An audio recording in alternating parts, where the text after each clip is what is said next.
승리합시다. 꼭 승리하게요. 마무리될 때까지 하나님께서 예배다운 예배를 내가 받았다라고 하는 그런 시간이 되었으면 좋겠는데, 말씀을 듣는 게 가장 중요하죠. 기독교를 다른 말로 말한다면 말씀의 종교라 그렇게 하는데, 말씀에 실패해서는 안 될 줄 압니다. 일부 예배를 마치고 났더니 어떤 남자 집사님께서 나가시면서 이런 말씀을 하세요. 목사님, 지난주 설교하고 오늘 설교가 너무 어려워요 그래요. 이 어렵다는 말이 또 대화 가운데 뭔 줄 알게 됐는데, 너무 지키기 힘든 설교라고 그런 거예요. 그래서 참 솔직한 고백을 하셨다 저는 생각이 돼요. 진짜 이게 지키기 힘든 설교 같아요.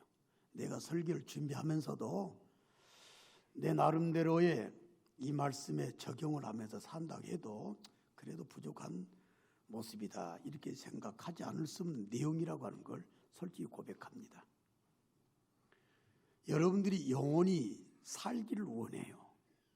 전도가 돼서 천국 가기를 원하고, 교회가 아까 우리 박영하 장로님 용어하셨듯이 확장되길 원하고, 우리 한국 교계가 잘 되길 원하고, 나라 민족이 잘 되길 원하고, 내 가문이 잘 되길 원하는데 눈물이 없어요.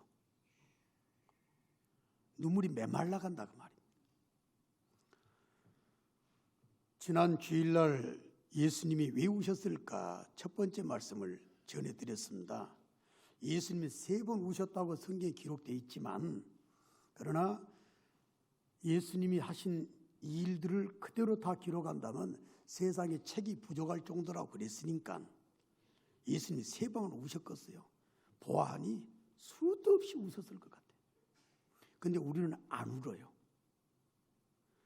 회개하는 눈물도 없고, 불쌍히 여기는 눈물도 없고, 메말라가요.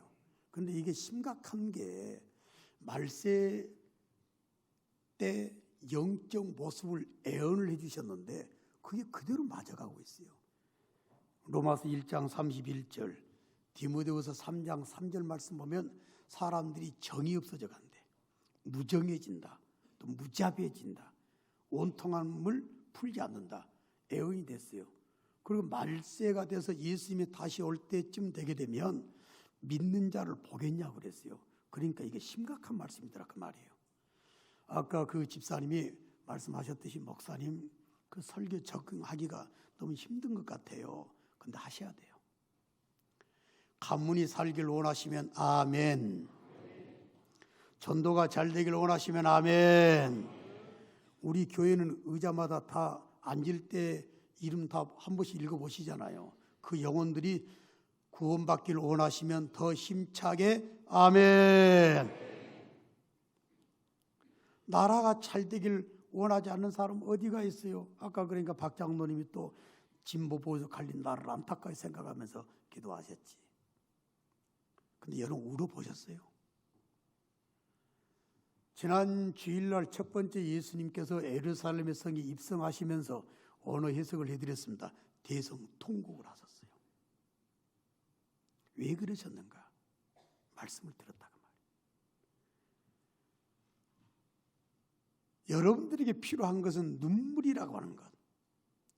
그리고 오늘 여러분들이 두 번째 말씀을 적용을 하셔야 될 내용을 읽어보셨는데, 이건 요한복음 11장에 나타난 아주 잘 알려진 사건 가운데 하나죠. 죽은 사람 살린 사건이에요. 그것도 예수님이 아주 절친하게 지냈던 친구 같은 나사로, 그의 여동생 마르다, 마리아, 언니, 동생도 예수님을 끔찍이나 좋아했고, 그래서 이 베다니에 살고 있는 이 가족을, 이 사람들을 사랑했던 예수님께서 나사로라고 하는 친구가 이제 죽게 되었을 때 다른 일 보시고 죽은 지 나흘 만에 친구의 무덤을 찾아가셔서 다시 살리신 거예요. 근데 다시 살린다고 말을 했습니다. 절대로 안 죽는다고 말도 했어요. 그리고 예수님께서 살리러 가셨으니까 무덤 앞에 딱 서셔가지고 나사로야 나와라 라고 말만 하면 끝나요. 죽은 사람 살리러 갔는데 얼마나 좋은 일이냐 그 말입니다. 재밌게 그 상황을 진행을 시켜야 될 모습이다. 이렇게 또 우리가 추론할 수 있잖아요. 그런데 예수님은 우셨습니다. 자, 오늘 35절 말씀을 볼까요? 같이 한번 읽어보도록 합시다. 시작. 예수께서 눈물을 흘리시더라. 아멘. 한 번 더 시작. 예수께서 눈물을 흘리시더라. 아멘. 왜 우셨냐 이거예요. 좀 이상하잖아요. 왜 예수님께서 죽은 나사로를 살리러 무덤 앞에까지 가셨는데 살리기 바로 직전에 예수님이 우셨을까? 이걸 오늘은 좀 생각을 하는 가운데 적용을 해서 여러분들의 눈물이 다른 영혼들을 살리게 되는 아름다운 결과를 만들었으면 좋겠다 생각이 돼서 이 말씀을 오늘 전하게 된 겁니다. 정말 어떻게 생각한다면 이해하기가 힘든 그런 모습이 됩니다. 그러나 이 모습 가운데는 굉장히 중요한 의미가 담겨 있어요. 그리고 특별히 우리 교회는 올해 표가 뭐냐면 영혼의 수고를 위하여. 왜 영혼을 위해서 수고를 하느냐? 그 영혼을 살려보고자 우리가 이런 각오를 가지고 올 한 해를 달려왔다고 말이에요. 벌써 10월 달을 맞이했는데 여러분들에게 진정 그 영혼이 살아나게 된 경험들이 있었는가? 자, 여러분들의 가족 식구들 가운데 또 여러분들의 직장 공동체 안에 또 여러분의 이웃 주민들 가운데 과연 그런 열매들이 있었나? 이걸 한번 돌아보자 그 말이에요. 올해 표 한번 제창을 해볼까요? 제가 영혼의 수고를 그러면 여러분을 위하여 한번 힘차게 해보도록 합니다. 영혼의 수고를 한번 더 할까요? 영혼의 수고를 왜 영혼의 수고를 해야 되느냐라고 하는 건 내 영혼도 중요하지만 타인의 영혼을 살리는 게 우리 의무이기 때문에 하나님 맡겨진 지상 과제가 되고 사명이 되기 때문에 우리는 영혼을 위해서 수고를 해야 된다고 말이에요. 그런데 수고에 대한 우리 모습을 예수님이 이 보여주신 모습을 가지고 한번 오늘 생각을 좀 해볼 필요가 있기 때문에 말씀을 받게 된 겁니다. 예수님이 나사렛 무덤 앞에서 왜 울었을까? 이런 내용을 보게 됩니다. 4절 말씀 볼까요? 자, 해답이 나왔어요. 자, 4절 보면 예수님 왜 우셨는가 그 이유를 알만해요.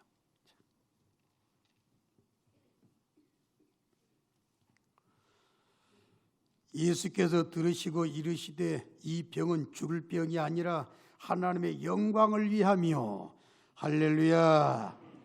정말 너무나도 큰 뜻을 보여주셨어요. 또 하나님의 아들이 즉 예수님께서 이것으로 말미암아 영광을 받게 하려 함이라. 할렐루야. 자, 두 가지 뜻 목적을 보여주셨어요. 나사로가 왜 병들어 죽게 됐느냐? 이건 하나님께서 영광을 받으시기 위함이다 가르쳐줬어요. 잘 기억하고 계셔야 돼요. 그리고 난 다음에 이 나사로 사건을 통해서 하나님의 아들 되신 예수께서 메시아로 오신 예수께서 영광을 받으실 것이다. 할렐루야. 중요한 거죠. 왜냐하면 예수님이 하나님의 아들 되심과 하나님 되심을 사람들한테 보여주셔서 메시아가 확실하다는 증거를 보여줘야 될 필요가 있기 때문에 이 사건이 있었다고 말이에요. 분명히 가르쳐 주셨어요. 이 나사로가 병들어 죽게 된 건 하나님의 영광을 위해서 아들 되시는 예수께서 영광을 받으셔야 되기 때문에 이 사건을 줬다. 그러면 물어볼까요? 마리아나 마르다나 주변에 있는 사람들이 염려를 해야 되겠어요? 염려를 안 해야 되겠어요? 굉장히 문제도 어렵나요? 다시 한번 여쭤보려 합니다. 예수님께서 분명히 나사로가 병들어 죽게 된 것을 가지고 이렇게 말씀하셨어요. 이건 하나님이 영광을 받으시기 위함이고 내가 영광을 받아야 되기 때문에 나사로가 이런 일을 만나야 된다라고 말씀을 미리 해주셨어요. 그럼 여러분들 같으면 그 하나님의 뜻을 알고 목적을 알았다면 염려를 해야 되겠어요? 안 해야 되겠어요? 안 해야 맞지. 이게 우리들이라고 말한다면 그러지 못한 사람들을 바라볼 때 어떤 생각이 들어야 되냐 말이야. 답답하다 그 말이야. 이 부분에 대해서 이렇게 사람들이 해석을 합니다. 하나님의 뜻을 모르고 있는 자들에 대한 찢어지는 아픔의 표현인 눈물이다. 예루살렘의 성에 입성하실 때 예수님이 우셨다고 지난주에 말씀을 드렸는데 그 울음은 원어를 봤더니 대성통곡을 하는 눈물이에요. 그런데 나사로의 무덤 앞에서 우신 눈물은 그 눈물과는 달라요. 흐느끼는 눈물, 훌쩍. 나는 이것을 좀 여러분들이 떠올려보자 그 말이에요. 그냥 엉엉 운 것은 아니고 그냥 훌쩍 예수님께서 우시면서 나사로를 살리셨다. 그 장면 한번 연상을 해볼 필요가 있다 그 말이에요. 그 우신 이유가 뭐냐? 왜 우셨냐? 하나님의 뜻을 모르고 하나님의 목적도 모르고 있는 사람들에 대한 찢어지는 아픔을 표현한 것이다. 여러분들이 영혼에 대해서 이런 마음이 없으면 그 영혼을 하나님 앞에 인도해낼 수가 없어요. 이 세상 많은 사람들이 하나님의 뜻을 모르고 살아요. 하나님의 계획도 모르고 살아요. 하나님의 목적도 모르고 산다 그 말이에요. 그러나 저와 여러분들은 예수를 믿기 때문에 하나님의 의도를 알고 하나님의 구원 계획을 알고 하나님의 아름다운 진행하시는 역사를 다 알고 있는 줄로 믿습니다. 우리는 안다 그 말이에요. 모르는 사람은 굉장히 답답해요. 여러분들이 영혼을 살리는 데 있어서 출발이 바로 이겁니다.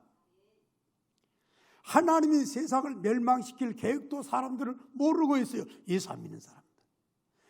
심지어 예수 믿는다고 신앙생활하는 사람들조차도 하나님의 뜻을 하나님의 목적을 제대로 알지 못하기 때문에 답답한 신앙생활하고 있는 사람들을 보게 된다 그 말이에요. 그럴 때 여러분들이 안타까워서 찢어지는 그 안타까운 마음을 가지고 눈물 한번 흘려봤냐 그 말이에요. 얼마나 안타깝겠어요. 제가 일부 예배 시간에 이 이야기를 했더니 다 알고 있는 줄 알았더니 모르고 있대요. 그래서 한번 또 해보려고요. 나는 이 이야기가 굉장히 좀 현실적이다 생각이 되더라고요. 어떤 젊은 부부가 살고 있었는데 부인이 먼저 죽게 됐대요. 근데 부인이 죽으면서 이제 했던 행동인데 남편이 또 가족들이 옆에서 임종을 지켜볼 것 아니겠어요? 그 임종을 지켜보면서 이제 숨이 이제 끊어지는 그 상황을 이제 기다리고 있는 그 임종 지켜보는 모습들 아니에요? 그런데 부인이 여보 기 좀 줘봐. 그래서 이 남편이 귀를 안 죽었어요. 그래서 귀를 갖다가 입에다가 딱 댔더니 부인이 했던 행동이 뭐였어요? 귓구멍을 쑤셔버린 거예요. 근데 일부 예배 시간 물어보니까 잘 모르더라고. 귀를 꽉 깨물었대나 어쨌거나. 아니요, 귓구멍을 확 이렇게 쑤셨단 말이에요. 그리고 탁 운명했어요. 그리고 죽었어요. 그 남편이 장례를 치르고 난 다음에 왜 이 부인이 죽으면서 할 말도 많았을 텐데 다른 말을 하지 않냐고 손가락으로 귓구멍을 확 그렇게 쑤셔버렸을까? 생각하다가 나중에 그걸 알게 됐다네요. 알게 된 게 뭐예요? 자기 부인이 살아 생전에 그렇게 예수 믿어 천당 간다. 예수 안 믿으면 지옥 간다. 나랑 함께 천국에서 만나자. 그렇게 말을 해도 말귀를 못 알아듣고 말을 안 들어주다가 결국 자기가 죽게 되자 너무 답답한 나머지 자기 부인이 자기 귀를 그렇게 쑤셨구나. 그때 다 깨닫고 나중에서 교회에 나가서 예수를 믿고 집사가 됐다는 그런 얘기가 있는데 사실인지는 모르겠어요. 그러나 실감은 한다 그 말이에요. 얼마나 답답해요.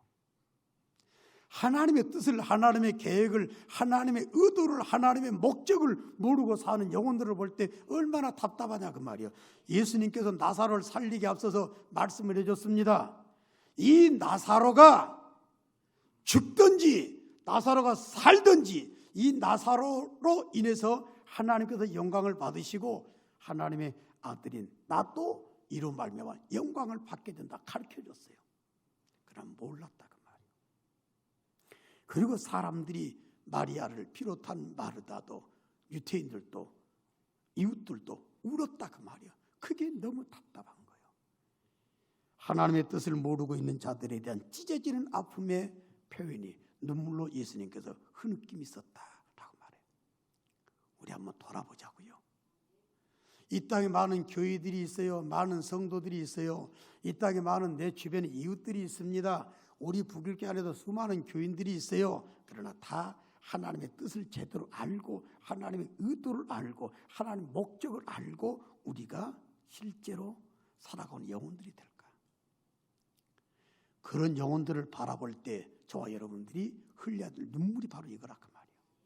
이럴 때 영혼들이 살게 되고 이런 영혼들이 살게 될 때 아름다운 공동체가 확장이 되고 번성이 되며 하나님의 나라가 세워지게 될 줄로 믿습니다. 이게 중요하다. 그 눈물이 메말랐다 그 말이에요. 또 예수님이 왜 이 나사로 무덤 앞에서 울었을까라고 하는 것인데 이것에 대한 해답을 또 찾아볼 수 있는 말씀이 오늘 여러분들과 함께 읽었던 본문의 말씀 가운데서 33절 말씀을 한번 봐봐요. 33절의 말씀을 보면 자 이렇게 말씀이 나옵니다. 예수께서 그가 우는 것과 또 함께 온 유대인들이 우는 것을 보시고 따라합시다. 심령에 비통히 여기시고 한 번 더 할까요? 심령에 비통히 여기시고 그리고 이어지는 35절 말씀에 눈물을 흘리셨다라고 말해요. 근데 이 내용이 원어를 보게 되면 어떻게 표현되냐면 더 강하게 표현됐어요. 크게 분노하셨다는 거예요. 잘 봐요. 크게 분노하셨기 때문에 예수님이 눈물을 훌쩍훌쩍 우셨다. 그 표현이 눈물로 나오는 거예요. 70인 역본을 보게 되면 이 부분에 대해서 격렬한 불쾌감을 가졌다. 이렇게 나왔어요. 자, 이게 중요한 하나님의 뜻이 담겨져 있어요. 자, 예수님께서 왜 우셨냐? 격렬한 불쾌감 때문에. 예수님께서 왜 우셨냐? 너무나도 큰 분노가 있으셨기 때문에. 예수님이 왜 우셨냐? 심령의 비통한 마음 때문에 우셨다고 말이에요.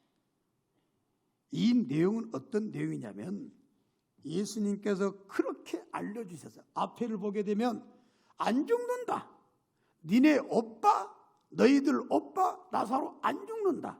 그래도 죽어도 다시 산다. 분명히 앞에 보게 되면 다 가르쳐 주셨어요. 그렇게 일러줬음에도 불구하고 확신이 없었어요.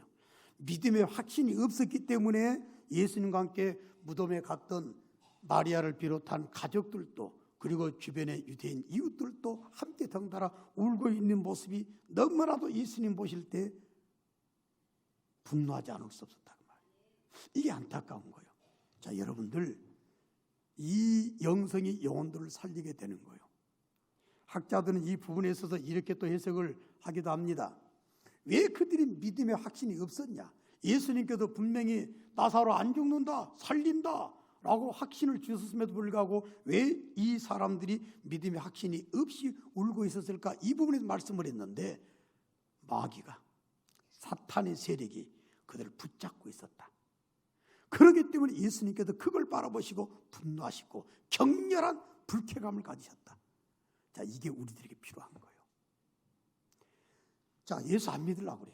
이번에도 어떤 가정에 장례식을 치르는데 예수 안 믿는 사람들 진짜 살벌해요. 진짜 그러대요.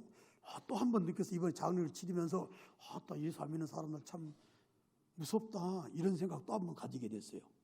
또 한 번 체험을 했는데 예수 안 믿는 사람들 여러분들 왜 예수를 끝까지 안 믿는 줄 아세요? 마귀가 붙잡고 있어요. 믿음 생활을 한다고 하는 교회들조차도 왜 믿음이 사라져가지고 예수님 오실 때 믿는 자를 과연 찾겠냐? 라고 하는 그런 말씀을 왜 주셨을까요? 왜 믿음의 방해를 받을까요? 마귀가 붙잡고 있고 영향을 주기 때문에 그러는 거예요. 이게 화가 난다 그 말이에요. 여러분들 주변의 영혼들을 바라봐요. 어째 내 남편이 예수를 안 믿을까? 그 뒤에서 마귀가 세력을 가지고 붙잡고 있는 거예요. 왜 내 아내가 예수를 안 믿을까? 왜 내 자녀들이 예수를 거부할까? 왜 저 사람은 믿음이 저렇게 안 들어갈까? 왜 저 공동체는 믿음이 없는 공동체로 변질돼 가고 있을까? 마귀 악한 세력이 붙잡혔다 그 말이에요. 이것이 분통을 터뜨린 배경이 되는 거예요. 여러분들이 영혼을 바라볼 때 이 안타까운 마음이 없으면 영혼을 살릴 수가 없어요. 여러분들의 마음도 주님의 마음같이 이런 거룩한 분노가 있기를 예수님의 이름으로 축원합니다. 다시 한번 축원합니다. 그래야 영혼을 살릴 수가 있는 거예요. 다른 것 때문에 화내지 마세요. 쓸데없는 것 가지고 푸르르 화낸다거나 경노한다거나 분통 턴다거나 이런 것은 세속적인 가치관을 가지고 있는 정력적인 사람의 삶이라고 하는 것을 하나님 가르쳐주자. 우리는 그것 때문에 격분하지 마세요. 왜 교회가 어려워져요? 왜 한국교회가 무너져요? 왜 주의종들이 무너지나요? 왜 성도들이 옛날 믿음을 다 잃어버리고 확신 없는 신앙생활을 하고 있나요? 진짜 우리 교회는 예배 이렇게 드린 것도 감사하게 생각하실 바랍니다. 왜? 가면 갈수록 예배자들이 사라지고 있어요. 왜 그래요? 믿음의 확신들이 없기 때문에 그러는 거예요. 믿음의 확신이 있다면 목숨 내 걸어버릴 거예요. 우리는 이것에 대해서 분노를 하라고 말이에요. 이것에 대해서 너무 안타까운 마음을 가지고 영혼을 바라볼 때 눈물이 나와야 된다. 그렇게 가르쳐줬건만 믿음의 확신을 갖지 못하고 오빠가 죽었다고 예수님과 함께 있으면서도 무덤 앞에서 울고 있는 마리아를 비롯한 가족들과 그리고 이웃들, 유대인들의 모습을 보고 예수님께서 격렬히 불쾌하게 생각했다. 그리고 강력하게 분노하셨다. 이것을 심령의 비통이라고 하는 단어로 표현됐어요. 우리 영적인 이런 영혼을 바라본 모습이 저와 여러분들에게 꼭 있어야 영혼을 살릴 수가 있다라고 하는 겁니다. 이런 마음 때문에 영적 치열한 싸움 가운데서 승리하셔서 영혼도 살리고 하나님의 뜻을 여러분들의 삶 가운데 이루어가시는 복된 모습들이 있어지기를 예수님의 이름으로 축원합니다. 그래 한국교회 살려요. 그 눈물로 살린다 그 말이야. 오늘 말씀, 지난주 말씀, 다음 주 말씀까지 울자 그건데 그러니까 일부에 맞추고 간 그 집사님께도 목사님 너무 어려운 설교 같아요. 그렇게 말씀을 하지. 그러나 울어야 돼요. 하나 더 울 이유가 있었습니다. 그런 영혼들을 바라보면서 안타까운 영혼들이 너무 불쌍한 거예요. 불쌍하면 울음이 나오죠. 안 그래요? 불쌍하니까 눈물이 나오지. 오늘 33절 말씀을 다시 한번 보시면 마무리 부분에 뭐라고 나와요? 따라합시다. 불쌍히 여기사. 자, 따라하는 것이라도 제대로 한번 해봅시다. 불쌍히 여기사. 불쌍히 여기면 말이요. 눈물이 나와요. 사도 바울이 밀레도에서 이제 순교를 직감했습니다. 그래서 자기가 개척했던 교회 3년 반 동안 목회했던 에베소 교회 장로들을 좀 오라고 그랬어요. 자, 에베소 교회 장로들 좀 이리 밀레도로 오라고 그래라. 그래서 사람이 전달을 받고 에베소 교회 장로들이 왔어요. 그때 사도 바울이 고별 설교를 이렇게 합니다. 여러분들 장로님들, 내가 3년 동안 어떻게 여러분들과 함께 목회했는지 알고 계시죠? 내가 설교 어떻게 합니까? 이렇게 말한 거예요. 그 말이 뭔 말이었어요? 눈물로 3년간 밤낮으로 훈계했다고 나왔어요. 왜 날마다 울면서 설교를 했을까? 안타까운 거예요. 여러분들 울어보셨나요? 답답한 사람 보고 답답한 영성들을 보고 답답한 영혼들을 바라볼 때 안타까운 거예요. 자, 예수를 안 믿은 영혼들 뻔하잖아요. 내가 지난주 설교까지 말씀드렸지 않습니까? 어떤 가정에 장례식을 치러주러 갔는데 외지에 있던 딸이 와가지고 엄마 시신을 붙들고 엄마 어떻게 봐 왜 내 말 안 듣고 지옥 갔냐고 너무 불쌍하니까 엄마 시신을 바라보고 부둥켜 안고 울지 않을 수가 없었을 건 아니냐 그 말이에요. 영혼들을 바라볼 때 예수 안 믿는 영혼들 얼마나 불쌍해요. 영혼처럼 음부의 낙원에 가 있는 그들의 모습을 생각해 보라고요. 부활 육체를 가지고 지옥에 들어갈 둘째 사망을 체험할 그들의 영혼들을 바라보라고요. 불쌍하지 않을 수 있나요? 믿음 생활 제대로 하지 못하는 양들을 바라볼 때 목회자가 어째 눈물이 안 나가냐 그 말이에요. 한국교회가 무너져 내리고 있는 그 영성을 바라본 사람들이라면 어찌 울면서 기도가 아니 나오겠냐 그 말이에요. 장로님들은 눈에서 눈물이 안 나올 수가 있겠냐 그 말이에요. 내 사랑하는 양들인데 지역장들의 눈에서 눈물이 안 나오게 되겠냐 그 말이에요. 리더들, 선생들 눈에서 눈물이 안 나올 수가 있냐 그 말이에요. 내 양들이 저렇게 확신이 없구나, 안타까운 영성을 가지고 있구나. 그 영혼들을 바라볼 때 어찌 예수님께서 흘렸던 눈물이 내게서 안 나오겠냐 그 말이에요. 내 아들이 불쌍합니까? 내 딸이 불쌍합니까?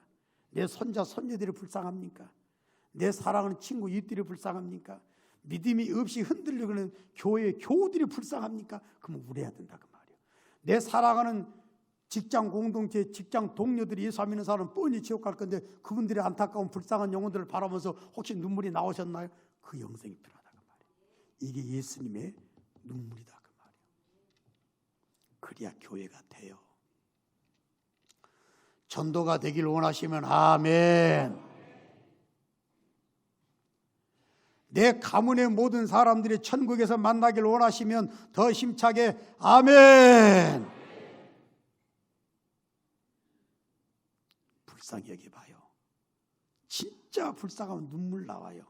때로는 TV에서 아프리카 사람들, 제가 이번 아프리카 가는데요, 불 밝혀주려고 태양열 좀 해주려고 그래요.